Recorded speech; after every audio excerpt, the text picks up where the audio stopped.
rencontrer les autres projets.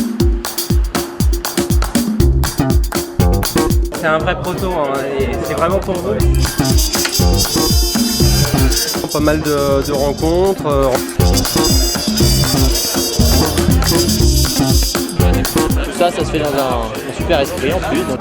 Attention, le troisième barcamp, c'est parti. Alors, comment ça se passe? C'est le bazar, vous avez déjà commencé sans mon avis, mais c'est pas grave.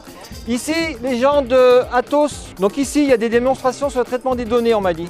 Ici, plutôt, là, tout ce qui est traitement géographique.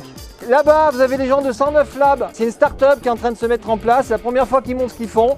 C'est un truc autour de l'analyse sémantique pour les données personnelles. Là-bas, il y a un gars qui enfile les perles. Il est où le gars qui enfile les perles?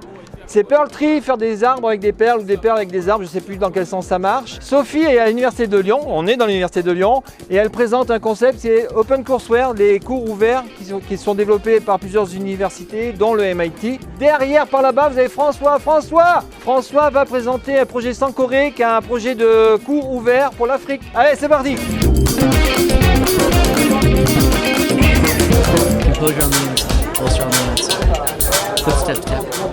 En fait, aujourd'hui, avec les nouveaux navigateurs, ils ont des évolutions techniques qui permettent d'avoir la 3D, comme le géoportail 3D ou Google Earth, directement dans le navigateur, sans flash, sans plugin. Dès aujourd'hui, on pourrait avoir ça sur le géoportail, cette navigation 3D. Voir les villes en 3D, voir les paysages en 3D.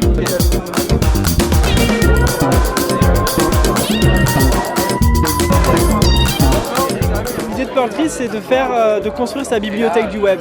Donc c'est là l'intérêt du côté visuel de Pearl Trees, c'est qu'en transformant chaque page web en une perle, en un objet, en fait, on peut ranger chaque objet dans le Pearl Trees correspondant, donc sur l'étagère correspondante, pour le retrouver très facilement après, pour le partager facilement, et pour aussi permettre à d'autres gens de découvrir facilement et de lire facilement ces Pearl Trees.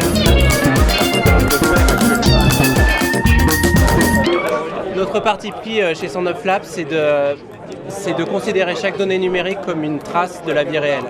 Et donc ce que je te montre aujourd'hui, c'est une application de nos technos pour les parents de jeunes enfants.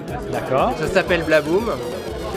Donc comment ça marche? En fait, tu rajoutes des souvenirs qui peuvent être des photos, des vidéos, mais ça peut être aussi tout et n'importe quoi. Une fois que tu as tout ça, tu peux dire, tiens, avec tous ces souvenirs, je vais sélectionner et je vais raconter une histoire avec ça. Qu'est-ce qu'on a fait là? On a fait une technologie de raconteur d'histoire, de raconteur d'expérience. Donc n'importe quelle société qui peut avoir besoin pour ses clients de raconter une expérience, notre technologie est super sympa, super ludique et super intelligente parce qu'elle est toute dans l'interaction.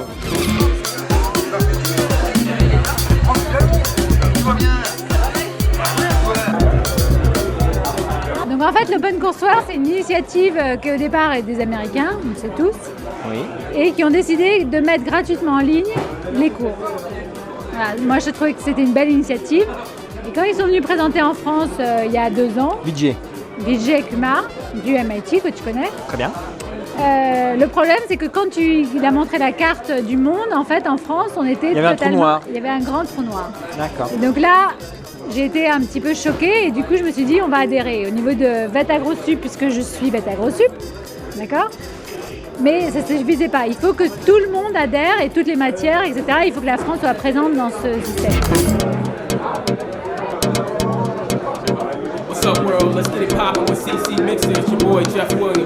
Grégoire, la dernière fois qu'on s'était vu, on était sur une terrasse au soleil. C'était très agréable d'ailleurs, comme ici en l'occurrence. C'est vrai? Ouais. Donc, qui c'est que tu as vu? Qu'est-ce que tu as présenté? Écoute, une bonne occasion pour faire pas mal de connaissances, de gens hyper intéressants, découvrir aussi pas mal d'autres projets. Tout ça tourne autour de la donnée, c'est un domaine qu'on explore aussi, donc rencontrer des nouvelles idées, des nouvelles personnes, c'est toujours une bonne occasion. Et puis ça permet aussi nous de présenter nos travaux, de savoir un peu ce qu'en pensent les gens, de recueillir des premiers avis. Tout ça, ça se fait dans un super esprit en plus, donc voilà, tout bonus quoi, c'est le barcamp. Donc t'es content? Voilà, absolument, je reviendrai.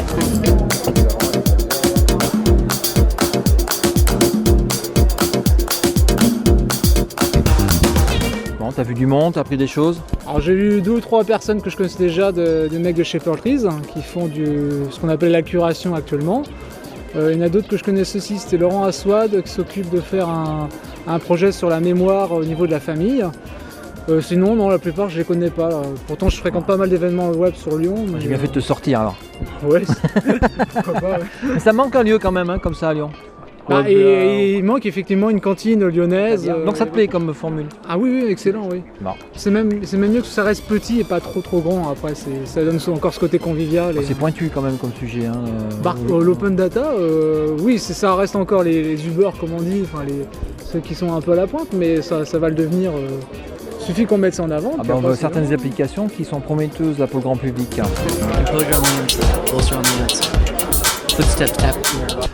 Qu'est-ce que ça t'a apporté le Barcamp? Qu'est-ce que tu as vu? Qu'est-ce que tu as appris? Qu'est-ce que tu as échangé? J'ai pu rencontrer des gens par exemple de Pearl Trees. J'ai découvert que c'était des Français déjà. Et, le nom ne l'indique pas. Hein. Ça donnait pas de piste. Ça a permis de rencontrer les gens de manière conviviale aussi, quoi. C'est ça qui est sympa dans ce Barcamp, quoi. On est bien reçus, il y a plein de bonnes choses à manger, à boire aussi. Donc voilà, un peu de temps, pas mal de rencontres, rencontrer des gens aussi que j'avais rencontrés à Autran ou d'autres que j'avais vus, que j'avais découvert par Twitter. Donc j'aime bien ça, quoi. C'est la vraie rencontre aussi dans ces moments-là. Et puis voilà un petit peu mon Barcamp ce soir, quoi. Bon voilà, le Barcamp c'est fini. À la prochaine édition, suivez mon fil Twitter, les informations un peu à droite à gauche. Mais on en refera un autre. À bientôt.